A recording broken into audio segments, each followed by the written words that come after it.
Bwa muntu mbufite ngiye ikintu byamfasha kubona hamwe n'abandi bagenzi banjye nawe umuhohotera kandi nanjye nkafasha n'abandi noneho kuzamura iterambere ryabo kuko nanjye baba baramfashije nta muntu umuhohotera umbwira ngo ntabwo ukwiye gukora iki ngiki kubera ikiri cyo kubera uwo uriwe nanjye byatuma noneho nzamura n'abandi. Tungukiramo byinshi kukubaha ikiremwa muntu, kurwanya ingengabitekerezo ya jenoside, kugira ubumwe hagati yacu, ubwiyunge ndetse no guharanira amahoro aho turi hose. Ubwo binyuranye byo mu mujyi wa Kigali n'ibyo mu karere ka Kayonza baravuga ko kugira ubumenyi ku burenganzira bwa muntu bakura bazi agaciro ka bagenzi babo bityo bagaharanira kubaka amahoro n'ubwubahane kuri bagenzi babo. Babigaragarije mu marushanwa agamije kwimakaza uburenganzira bwa muntu mu rubyiruko ruri mu mashuri yisumbuye mu mujyi wa Kigali no mu karere ka Kayonza. Ibindi kuri inkuru tubibaze John bica mu maka.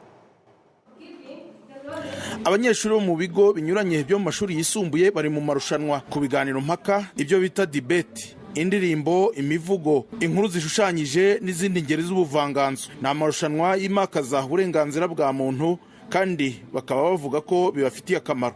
Peace Education yanyigishije nyine ibintu byinshi bigiye bitandukanye, kubana n'abandi neza, kwikura nyine mu isoni, kuba ndi imbere y'abantu nkaba numva nta kibazo mfite, nkaba nabasha gutanga nyine kugira icyo mbwira abantu kandi kibafitiye akamaro. Ikindi Peace Education yamfashije nyine kubungabunga uburenganzira bwa muntu kuko mbere ngiye numvaga nyine abantu bibikara ntabwo nabakundaga. Twahugurwaga mu bintu byo kubungabunga uburenganzira bwa muntu, rero byaramfashije cyane kubana na bagenzi banjye neza, ndetse nabo ngabo nabonaga nyine nkabona ni ibikara ngo si beza ngo arasa nabi, nyine natangiye kujya mbana. Rwanda niwo ufasha aba banyeshuri gusobanukirwa n'uburenganzira bwa muntu binyuze mu marushanwa anyuranye.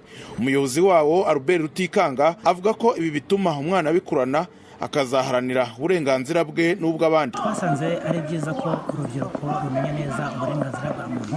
Twiteze ko abana nyuma y'amahugurwa kwabahaye, nyuma y'amakompetisiyo mu kureba, bazabasha kuba babishyira mu bikorwa kuko icya mbere dufate nk'urugero nk'abana iyo babashije kumenya uburenganzira bwabo babasha kuburanira. Urugero nk'uburenganzira ku burezi.